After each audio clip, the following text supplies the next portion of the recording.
We move on to topic number 4. Over in the sport of boxing, Anthony Joshua, man, he viciously knocked out our guy, Francis Ngannou. Ngannou's now 0-2 in boxing, though he was definitely lauded for his efforts in his first fight versus Tyson Fury, which was a close split decision loss. Where and when would you like to see Ngannou compete next, guys? Back to Nolan. I think it's time for Francis to come home for a fight. Maybe beyond that, there might be more boxing, but I think it's time, particularly with the fact that there is a very worthy opponent, fresh face in Ronan Fajeda, who would provide a quite explosive matchup for fans in the MMA realm. Francis went over to boxing and he did things that people did not expect. I think a lot of us doubted him going into that Fury fight. That will be a moment that will always be a highlight of his career, right? He did something truly special. He made a lot of money. He kind of ventured into the unknown.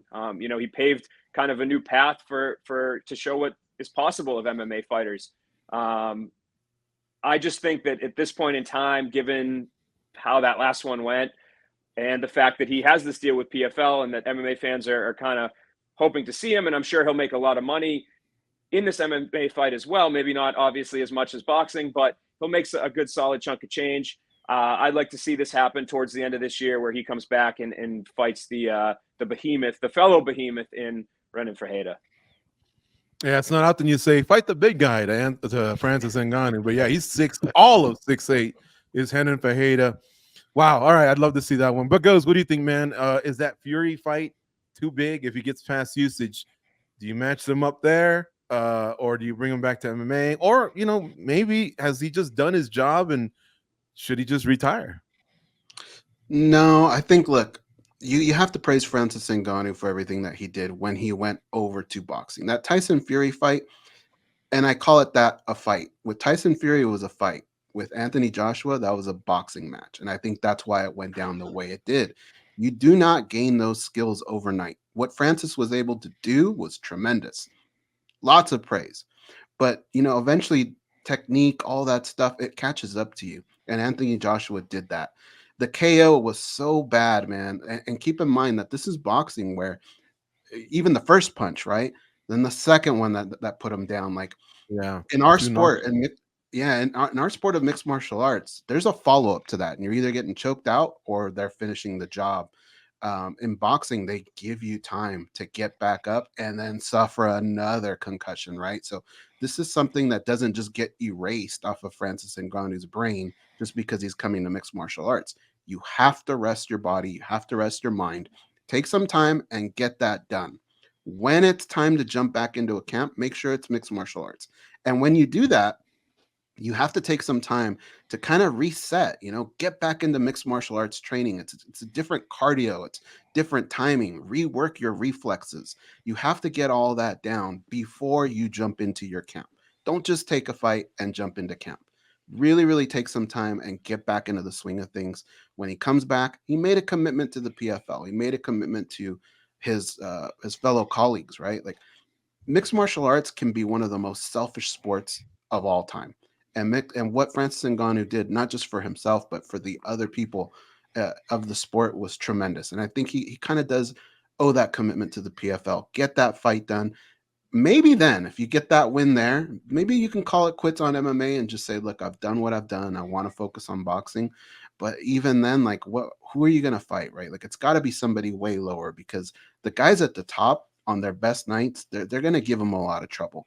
I think people want to see Francis Ngannou in boxing. I think the boxing world likes him to be in that mix, but I don't know that it's really a long-term answer. I'd say maybe a couple more fights left on his career, but the first one definitely needs to be at the PFL in mixed martial arts. John, you've seen a lot of KOs up close, but what did you think of this one, and what do you think Ngannou should do next? This is part of what happens when people have tape on you now. They break you down. They see what you do as far as what's offensively good, what's offensively bad, what's defensively good, what's defensively bad. And it was clear that Ben Davison in Joshua's camp broke him down, and they had a plan. And the plan was, look, he bites. He brings his hand down to parry a lot, especially when you go to the body. You take a look at what Anthony Joshua was doing. He was jabbing to the body and just waiting for those big reactions. and he got him. And the same combination put him down 3 times. And just like Go said, those are 3 serious blows that he took. That is a serious concussion. A lot of people don't realize, and Francis said it best. He goes, I got knocked out. I know it didn't hurt.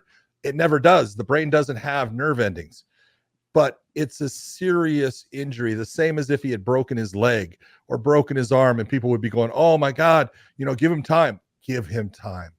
Give him time to come back. I think he should come back to MMA. I think he should go back to the PFL. He's never fought there yet, and so it's time. He's got a great opponent to match up. They can build that fight. Heenan Fahea is a monster, way bigger. And look, at Francis is big, but Heenan is big. And I think you're going to see Francis need the time to get his wrestling back because he's going to want to wrestle against Heenan at times. He did the same thing against Cyril Gane. If you take a look at him coming back, there's so many good things he can do. Heenan Fahea went through a 4-fight season to get $1 million. He's guaranteed at a minimum $2 million to fight Ngannou because of what Ngannou negotiated. So he's the first guy going, please come back. Yeah. And you take a look at Francis. He has so much going with the PFL. They've set him up as one of the directors for the PFL, Mina. He wants to get fighters out of Africa coming into MMA and start to build that. There's so much good he can do. I would like to see him take a break. I'd like to see him not fight until late fall, early winter. But once he comes back, I hope it's in MMA. John, a quick follow-up. I think this is a good comment from Omnipolar777 in the chat. He says, only a few boxers. I wouldn't say only a few, but yeah, I get what he's saying. Not many boxers have ever mastered both stances, yet Francis was switching stances in his first boxing match and now his second. Do you think he was kind of almost, because of the learning curve, maybe putting too much out there instead of sticking to basics? No, that comes from MMA. His ability to switch stance, he's used to it based upon what he's done in MMA and what he's learned there. Because look, in MMA, you're getting your legs eaten up and people are trying to kick the low calf kick has become something that is a serious weapon. And if you don't understand how to either defend against it or be able to switch stances to make it to where it negates them being able to do the same kick, it's a problem. He was used to that. The problem for Francis when it comes to boxing is no different than anyone else. Once people get a read on you and there's a blueprint now, we're going to go after this blueprint. Tyson Fury didn't have that. He just looked and said, oh, a lot of guys hit hard. He got hit by Francis with a shot and then went, oh shit, this guy really can smack. I got to be careful. And he was for the rest of the fight, and he just jabbed himself to a victory. You could say he won. A lot of people think he lost. Doesn't matter to me. But once they have that tape on you and they can build that blueprint, it's a different story. And all the things that you do that are a mistake in the sport, they become glaring, and that's what happened with him against Anthony Joshua. Yeah, that's a good point about the tape that was out there from the first fight. So, and you're right, that hand just was nowhere near where it needed to be, and that straight right was just a missile. It was sad to see 2 knockdowns and that vicious KO. I want him to just not fight till the end of 2024 at the earliest, but I would love to see it in MMA, and I think Fajeda's earned that.